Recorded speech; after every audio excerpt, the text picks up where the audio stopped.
Hey guys, here for another edition of On the Beat. Tony Olivero here with my beat writer Brett LoGiurato coming at you today upstairs in the sports office. A little change of scenery, but it's the same old deal. We're just going to preview this weekend's game against Pittsburgh. Starts tomorrow at noon. After this NBA game tonight, it's going to be pretty hectic for all of Syracuse this weekend, Syracuse athletics. But as for the Pittsburgh game, there's definitely some key things that we want to harp on. And I'm just going to throw it over to Brett to start it off. And just with regards to the number one thing, I think Brett wanted to touch on with this SU team this weekend that they have to make sure that they get better at if they want to beat Pittsburgh's penalties. So, they flared up kind of there earlier in the season. What do you expect out of the team this weekend after talking to some of the players, and how important is it? Yeah, well, first to start off, everything worked out last weekend against USF. Probably the biggest win they've had, arguably, in 6 or 7 years, I guess, since 2004. But there was one glaring mistake that's been a recurring problem for SU throughout the season, and that is penalties. They have 14 against Colgate, 12 last weekend. A lot of them were just stupid, little mistakes that need to be fixed in order for this team to be really competitive in the Big East. A lot of false start penalties, a lot of legal procedures, stuff like that, that doesn't need to happen, that shouldn't happen. And it needs to get fixed before SU can be, have a complete game and be a legitimate contender in the Big East. From talking to some of the players, Justin Pugh said, they have snap count drills in practice, and that's pretty much all you can do. It's just kind of a mental thing that you just have to. There's so many things you have to take into account, and I think for a relatively inexperienced line still, that offensive line, that's where most of the penalties were last weekend. And for them to really have a chance against Pittsburgh, I don't think one drive will save them this time. They shouldn't count on that. So I think to have a complete game, they need to stop with the little penalties that can be fixed. Yeah, I think you touched on it well. I mean, the offensive line is definitely the spot on this team that, everybody's been guilty at times with regards to just committing penalties, but the offensive line is where it's, I guess, surfaced the most. And it does come down to the fact that this is a young offensive line. I think Justin Pugh, he's a redshirt freshman there, who is young and has a lot of talent. Everybody's been talking about, even non-SU coaches, people that SU have played against. And he's going to get there as a junior and senior, but he's still young. Andrew Tiller's, in his first year starting. So that factors into it. Of course, Michael Hayes just a transfer. You got Bartholomew in there, who's obviously hasn't had as many penalties, perhaps because of that extra time. And then of course Zach Chabane is probably the freshest out of all of them in there. So there is that tangible factor of youth there, and that's probably why you're seeing those penalties. But also people need to realize that this season this offensive line can go all the way to being very, very productive for this team, and they have showed flashes of it. So by the end of the year, I expect them to be actually a pretty good offensive line. But for right now, they need to answer those questions if they're going to traverse Pittsburgh and West Virginia. The next topic we wanted to talk about is just what's going to happen field position-wise with the Syracuse team this weekend. And first things first that everyone needs to realize is I don't think there's been 1 yard returned against Pittsburgh yet this year. 45.26 is what Dan Hutchins is averaging per kick. It's 8th best in the NCAA per punt. But net punting yards, he's first in the NCAA because they haven't had 1 return yard against them thus far this year. So it'll be interesting to see if Mike Holmes or whoever's back there for Syracuse can break one or even I guess not be forced into a fair catch. But the main thing there for SU is obviously punting's one aspect of the game. We touched on it this week is just the field position.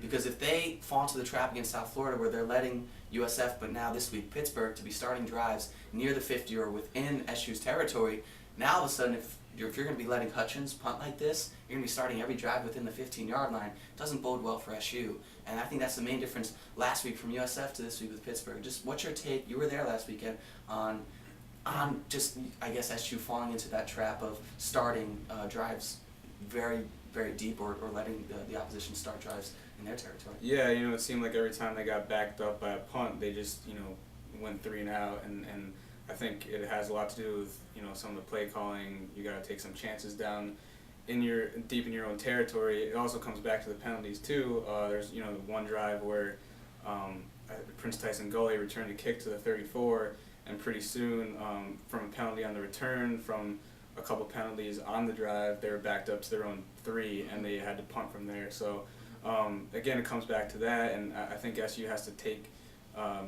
play calling wise, take some chances deep in their own territory.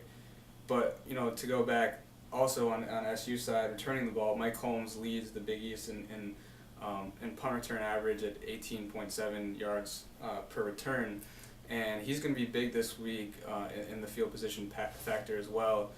He had that one big return in the main game that kind of it was a spark for SU. So he'll be big as well, and the field position game will be huge this week. SU can't really have that go into that trap of letting Pittsburgh start in their own territory. Yeah, I mean it'll be interesting to see. I mean, we saw last night West Virginia played well, and they kind of blew out USF. So USF is a team that's getting there. Pittsburgh is still a team that's getting there, but they do have the Big East experience. It's their first Big East game, and I don't think we should expect out of Pittsburgh. They showed glimpses of it last week against Notre Dame. We shouldn't expect Pittsburgh to be as slow or methodical and not there yet with a lot of the things like USF, and especially like B.J. Daniels last week, just with his overall performance. But obviously, I think the two main things, and we've touched on it, is field position for SU and just quelling kind of the penalty stuff there. Mm-hmm. But as for our predictions for tomorrow, Brett and I will be there. The two guys who are sitting here with you right now are the two guys that didn't pick SU to defeat Pitt tomorrow. Andrew's not here right now. He won't be covering the game tomorrow. He picked SU over Pitt, but as for us two, I picked Pitt 24-17 in a close one over Syracuse. I just think it's too soon of a turnaround for SU to put together two wins like this in a row. It took an awful long time, and it was expressed pretty explicitly there with Coach Marone getting teary-eyed after the game. Very, very emotional with how much that win meant for the players.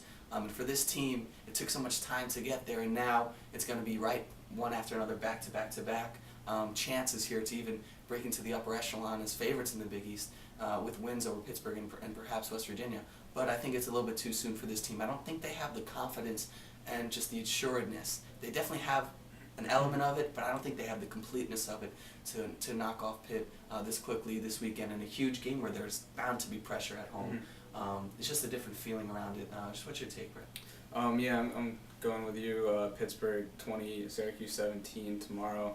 I think Syracuse is almost there. I think they're in that middle tier of the Big East now. They've kind of moved up. They're kind of with the USFs and the Rutgers and that middle tier of the Big East. But I'm not sure. Even though Pittsburgh is sputtered out of the gate, I'm not sure they're at Pittsburgh's level yet. Pittsburgh has had a much tougher schedule thus far than has SU.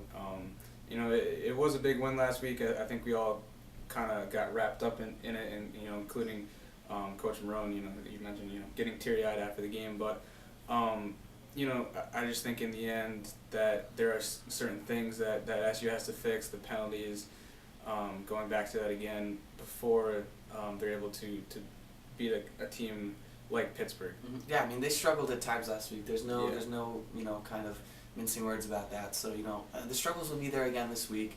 The team's still getting there. It's a different vibe. It's a different team.